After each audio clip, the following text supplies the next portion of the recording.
హైదరాబాద్ హబ్సిగూడ కుటుంబం ఆత్మహత్య ఘటనలో మరో కోణం వెలుగులోకి వచ్చింది.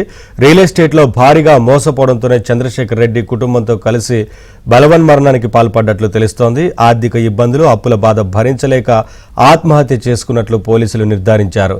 మహబూబ్ నగర్ జిల్లా కడ్తాల్కు చెందిన చంద్రశేఖర్ రెడ్డి గత 8 నెలలుగా హబ్సిగూడ రవీంద్రనగర్లో కుటుంబంతో కలిసి నివాసం ఉంటున్నాడు. గతంలో ప్రైవేట్ లెక్చరర్గా పనిచేసి మానేశాడు. గత కొన్ని నెలలుగా రియల్ ఎస్టేట్ చేస్తూ మోసపోయినట్లు తెలుస్తోంది.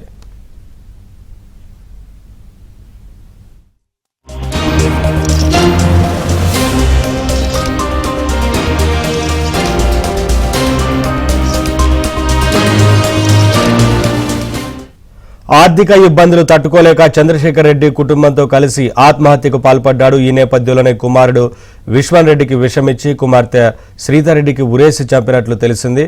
అనంతరం భార్య కవితతో కలిసి చంద్రశేఖర్ రెడ్డి ఉరేసుకుని సూసైడ్ చేసుకున్నాడు.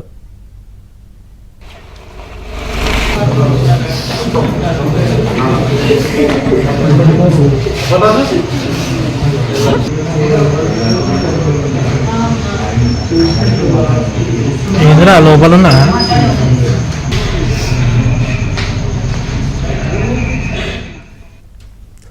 కూతురు శ్రీధర్రెడ్డి 9వ తరగతి చదువుతుండగా కుమారుడు విశ్వన్ రెడ్డి 5వ తరగతి చదువుతున్నట్లు తెలుస్తోంది. ఓయూ పోలీసులు అనుమానాస్పద మరణాలుగా కేసు నమోదు చేసి దర్యాప్తు చేపట్టారు. ఘటనా స్థలంలో సూసైడ్ నోట్ స్వాధీనం చేసుకున్నారు. తన చావుకి ఎవరూ కారణం కాదు, వేరే మార్గం లేక ఆత్మహత్య చేసుకుంటున్నట్లు క్షమించండి అంటూ, అలాగే కెరీర్లను శారీరకంగా మానసికంగా సమస్యలు ఎదుర్కొంటున్నానని సూసైడ్ నోట్లో చంద్రశేఖర్ రెడ్డి పేర్కొన్నట్లు తెలుస్తోంది.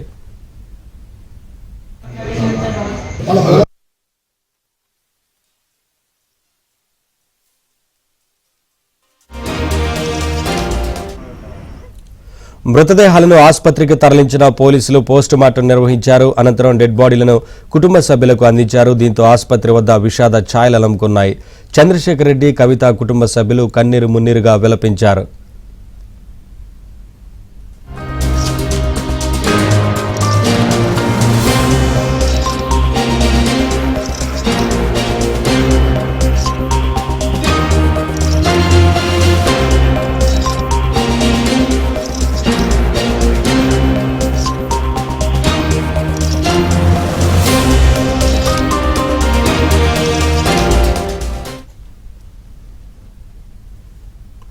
హైదరాబాద్ హబ్సిగూడలో కుటుంబం ఆత్మహత్యకు పాల్పడిన ఘటన తీవ్ర కలకలం రేపింది. దీంతో మృతులు చంద్రశేఖర్ రెడ్డి, కవిత దంపతుల కుటుంబ సభ్యులు కన్నీరు మున్నీరుగా విలపిస్తున్నారు.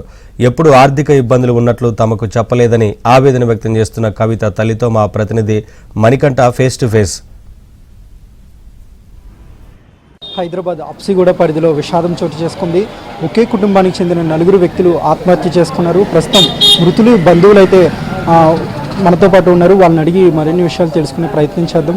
అమ్మ, చెప్పండి, అసలు ఏమైంది? చివరిసారిగా చెప్తే అదే మా పిల్లకు మేము చెప్తే అదే పిల్లనే పోయింది. మాకేంది తెలియదు బిడ్డ.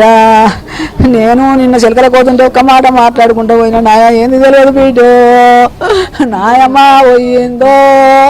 పిల్లలంటే ఉంటే తల్లంటే పోతే బాగాని పిల్లలన్నా ఇచ్చిపో బాయే. అమ్మో, ఎవలేకుండా కుటుంబం